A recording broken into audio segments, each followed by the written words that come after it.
What's up, my friends? Hope everybody's having a great day. Chris back again. And today we're going to be talking about the new Netflix film, Leave the World Behind, directed by Sam Esmail. And it has a star studded cast, right? It's got Julia Roberts, it's got Ethan Hawke, Marshall Ali, and Kevin Bacon. I mean, that's a pretty stacked cast, you know? But this is an end of the world thriller, really. It's about basically uh, this family. They go to a kind of an Airbnb vacationing cabin. They, um, while they're there, this cyber attack, whatever you want to call it, happens, and all the electronics and everything go haywire, stop working. Planes falling out of the sky, cell phones and internet not working, self-driving cars going on the fritz, anything that is basically computerized or has any kind of AI or computers, anything that can be knocked out through a cyber attack happen. Basically, worst case scenario, and we follow Julia Roberts and Ethan Hawke, who are these kind of estranged parents and polar opposites of one another. Julia Roberts is kind of a bitch.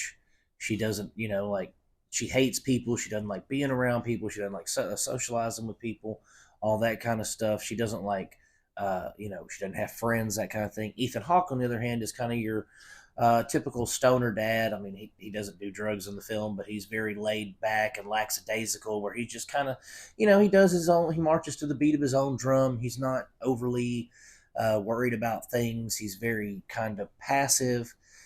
He's very much wants to find the middle ground with people. You know what I'm saying? Like, he's not trying to start fights. He's just trying to figure out what's going on, kind of thing. And then we have Kevin Bacon's character, who's basically a survival prepper.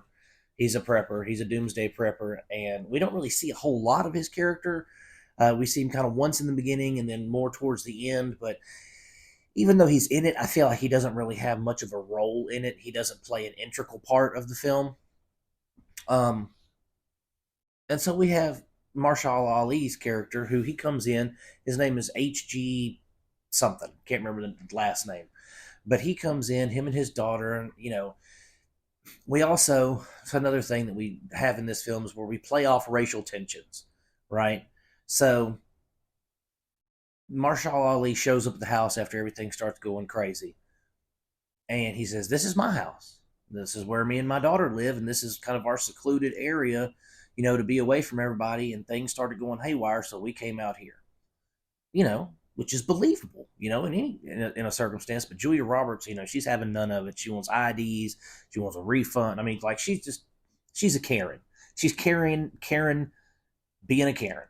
Like, she's one of those chicks you want to just like give her one of those. You know what I mean? Make her shut up and stop being so mean to everybody. But she's one of those, right?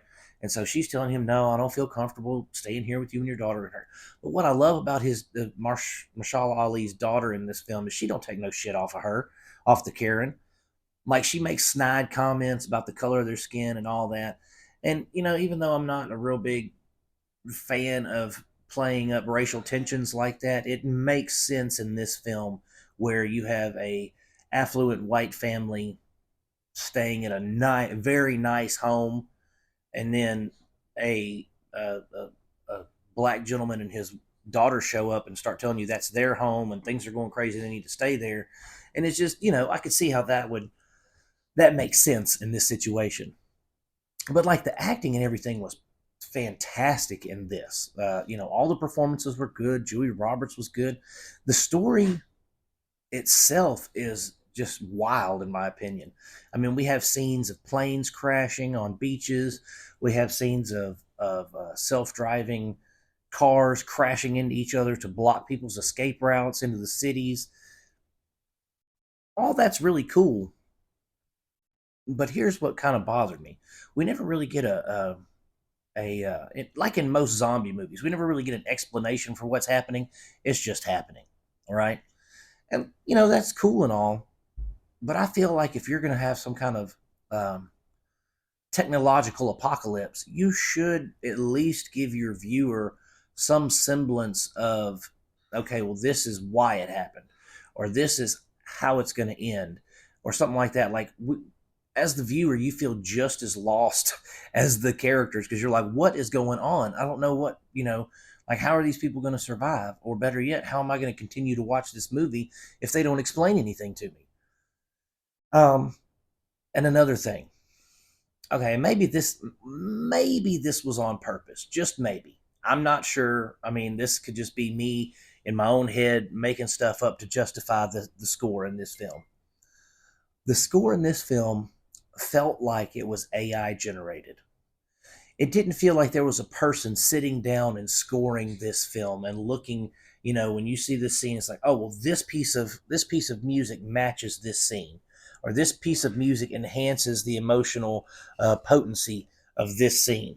Right? No, this felt like they took a computer program, and they fed in the scene details, like, you know HG walking on the beach.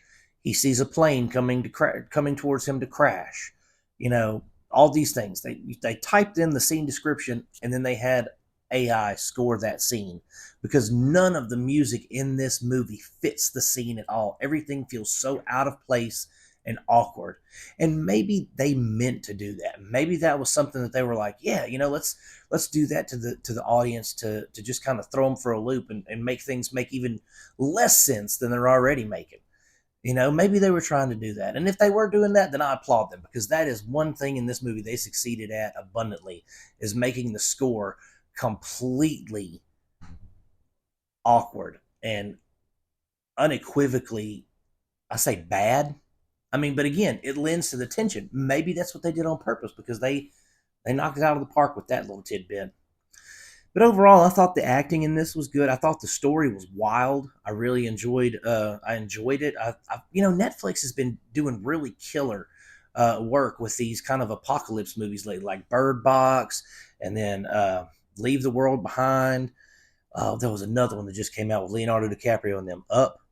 Don't Look Up, or whatever. That was good. Like, all three of these movies have been stellar. You know what I mean?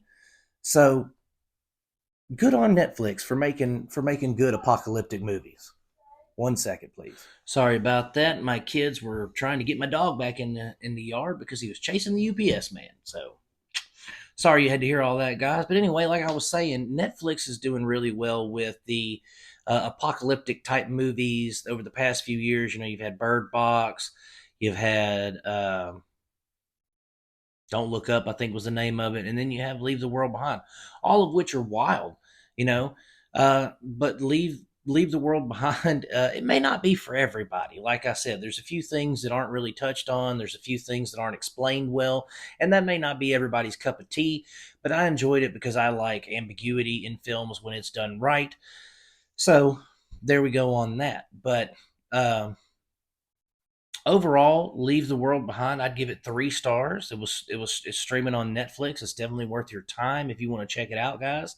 If you get a break from your busy Christmas schedules and you want just a good apocalyptic movie to check out, that'd be the one to go for, man. Uh, but anyway, guys, thank you so much for watching.